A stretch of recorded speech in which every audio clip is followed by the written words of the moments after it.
おいおい、大丈夫か？ちゃんと将来のこと考えてるのかよ。考えてるよ。俺だったらそんなしょぼい会社は受けたりしないけどな。もしかして面接の練習のつもり？そんな失礼なことするわけないだろ。ひろゆきの見下した言い方に、俺は心底嫌気がさした。確かにひろゆきは頭が良くて見た目もいいのだが、付き合っていると自分の方が周りより上だと思っているのがすぐにわかる。それでも同じ学部の同級生として適度な距離感で接していたのだが、就職活動が始まり、俺とひろゆきが目指している業界が同じだということがわかると、何かとマウントを取ってきたんだ。俺は米田康介、大学4年生で、今は就職活動の真っ最中だ。大学では農学部に所属しているが、就職活動では機能性食品に関わる会社を中心にエントリーしている。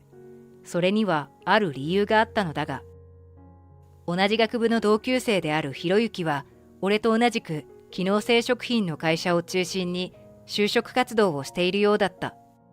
もともとそんなに親しくなかったが、就職活動の話を友人としている時に、ひろゆきが話に入ってきた。へえ、康介も俺と同じ業界に興味あるんだ。意外。うん、まあな。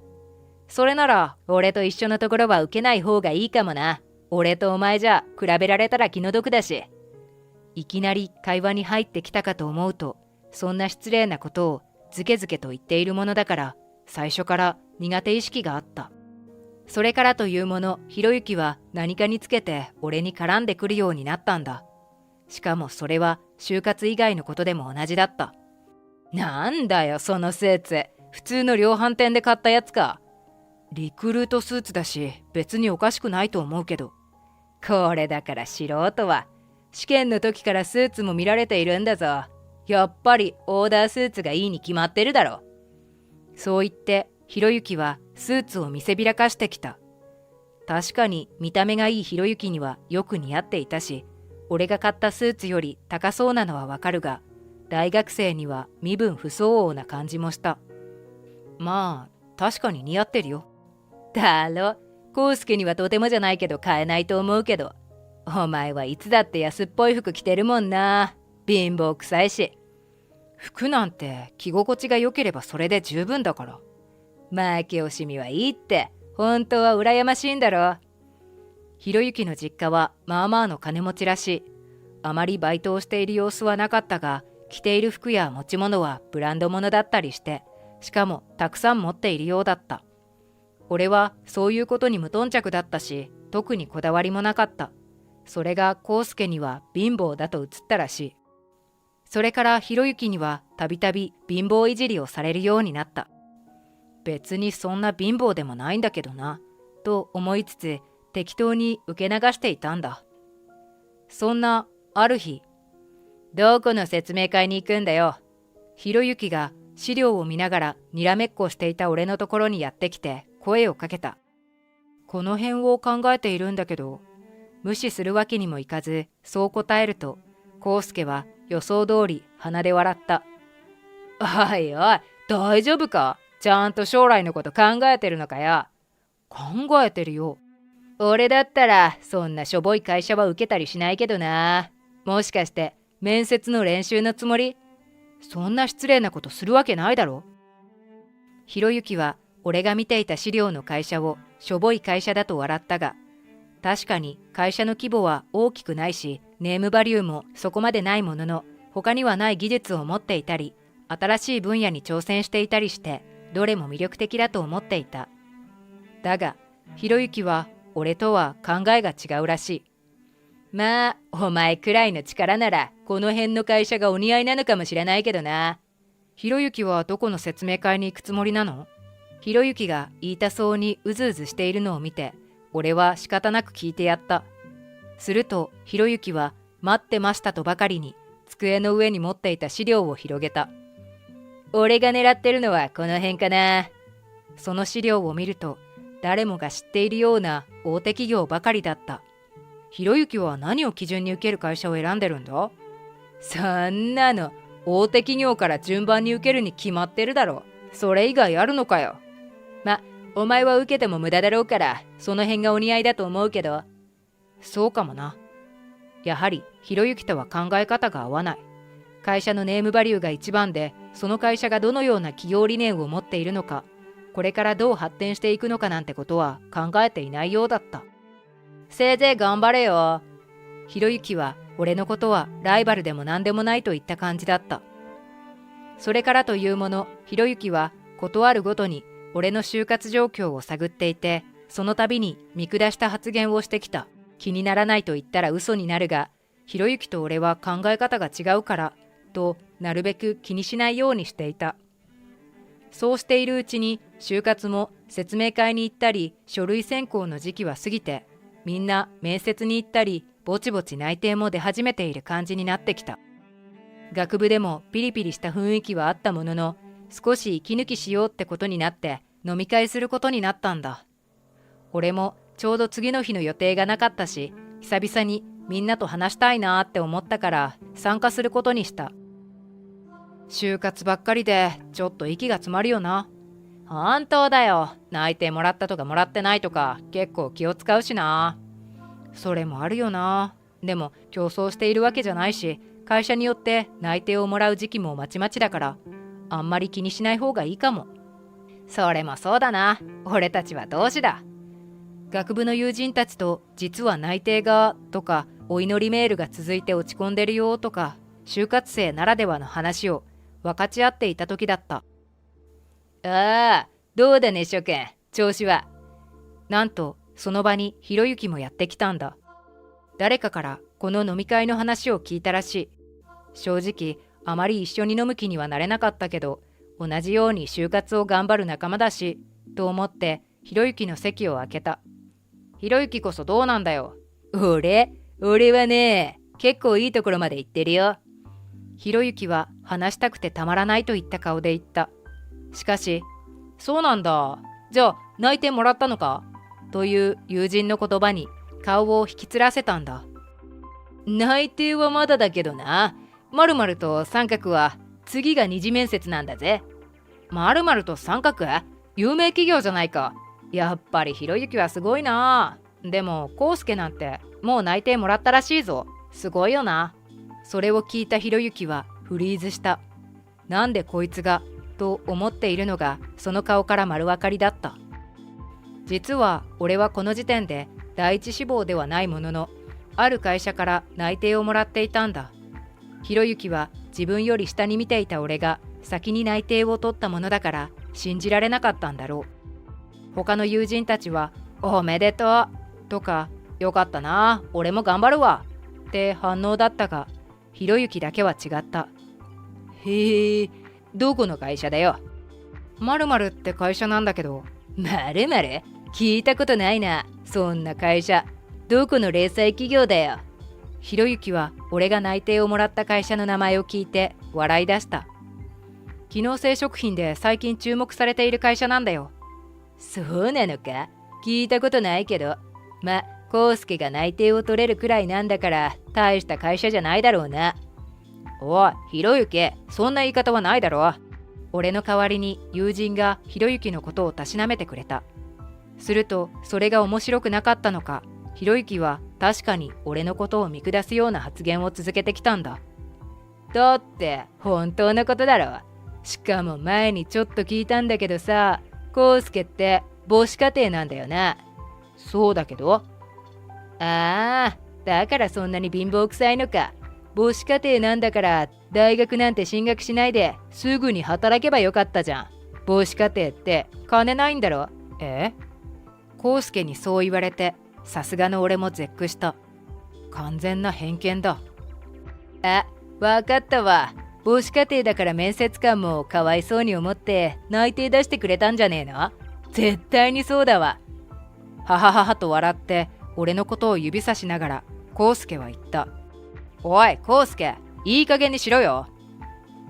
俺の代わりに友人がコウスケにつかみかかりそうだった。それをみんなで止めているとコウスケは立ち上がり、つまんねえ。みんなもそう思ってんじゃねえの。せいぜい貧乏人同士でつるんでいればいいだろ。と捨て台詞を吐いて店から出て行った。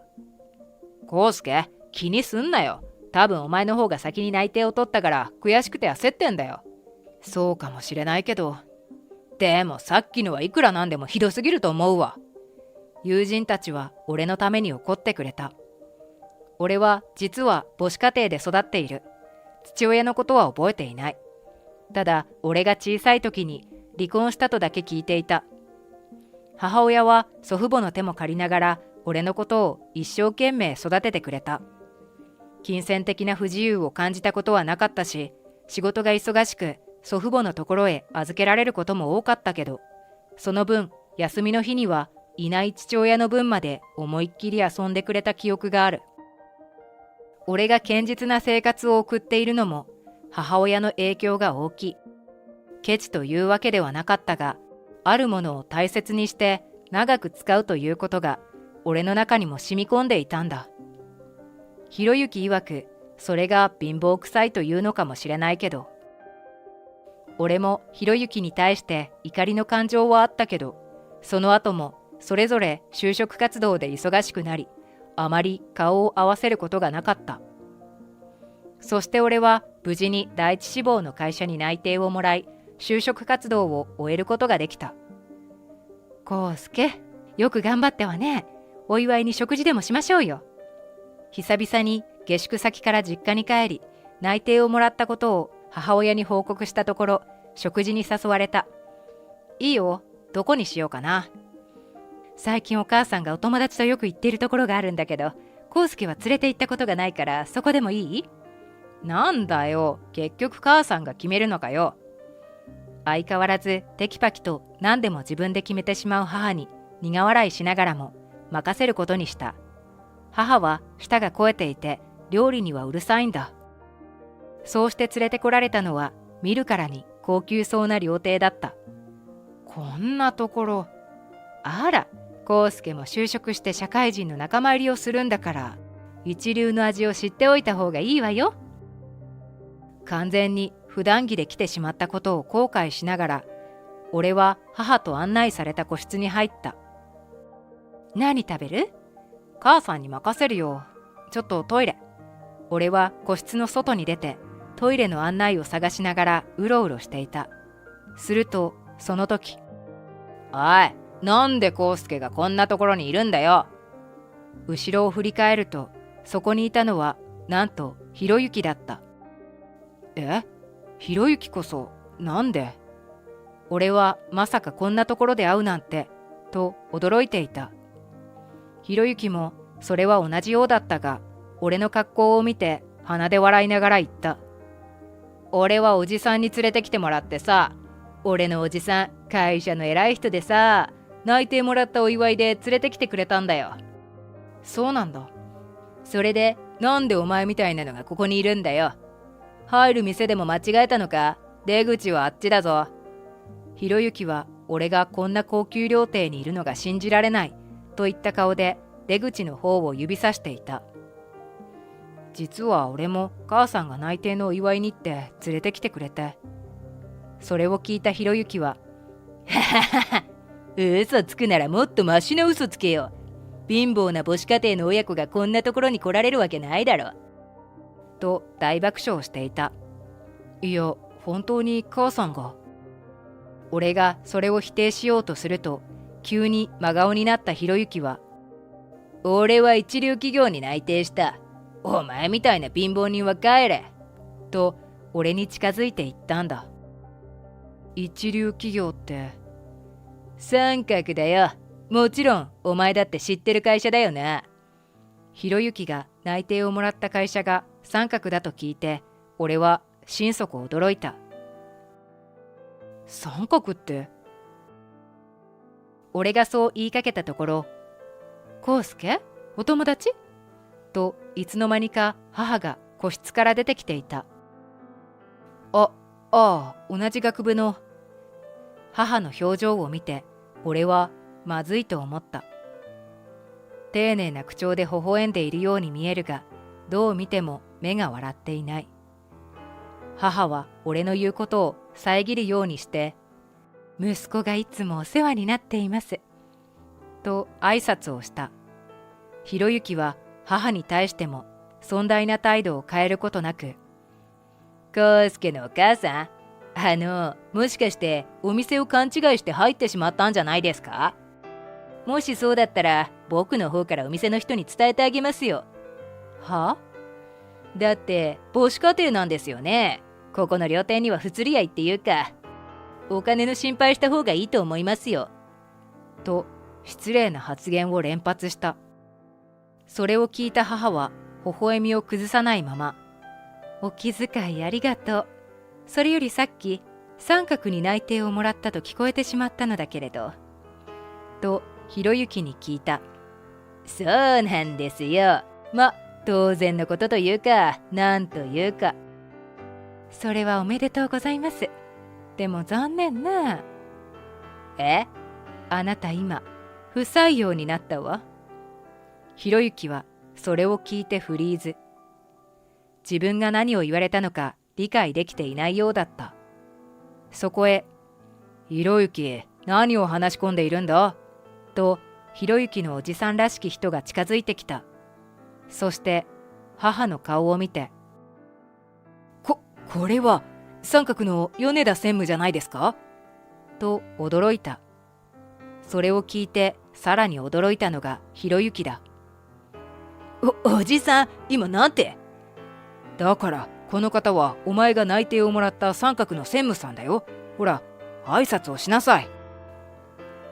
そんな専務だなんて。ひろゆきは顔を真っ青にして言葉が出てこないようだった。母はそんなひろゆきを見てため息をつくと、うちの人事にも見た目だけじゃなく人間性もしっかり見るように言わなくっちゃね。と言った。米田専務、それは一体？残念ですけど、おいっ子さんは能力はあるかもしれないけれど、人間として大事なものが欠けているようですわ。うちの会社にそのような人間は必要ありません。さあ、行くわよ、康介。真っ青なひろゆきと慌てふためくひろゆきのおじを置いて、母と俺は個室に戻った。せっかくお祝いしに来たのに台無しね。あの人は母さんの会社の人？下請けの会社の部長さんよ。こんなとこで会うなんて。それよりあんな人間を採用していたなんて危なかったわ。あいつには散々母子家庭だの貧乏人だの言われてきたからいい気味だよ。そんなひどいこと言われてたの？そういうことは早く言いなさいよ。小学生じゃないんだから、俺だってもう大人だからそれくらい受け流せるよ。そんなことを話しながら、俺と母はおいしい料理に舌鼓を打った。そう、俺の母は三角という会社の専務なのだ。だから三角にもコネで入れそうなものだが、俺はコネ入社だと思われるのが嫌だったし、母も自分の実力で頑張りなさいというスタンスだったから、俺は規模は関係なく自分が入りたいと思う会社の就職試験を受けていた。ひろゆきが母の会社の内定をもらったと聞いたときは驚いたが、母は俺たちの会話を聞いていて、ひろゆきみたいに周りを見下しているような人間は採用できないと思ったらしい。まあ、自業自得だ。結局、内定を取り消されて不採用になったひろゆきは、他の会社も受けたものの、内定を取ることができなかった。卒業式にも姿を現さなかったので、その後どうしているかはわからない。俺は無事に社会人となり、自分のやりたいことを仕事にできて、忙しいながらも充実した毎日を送っている。人を見た目や境遇で勝手に判断して見下すような人間は、本当に困った時に誰も助けてくれないし、いずれそれが自分自身に跳ね返ってくるのだと思う。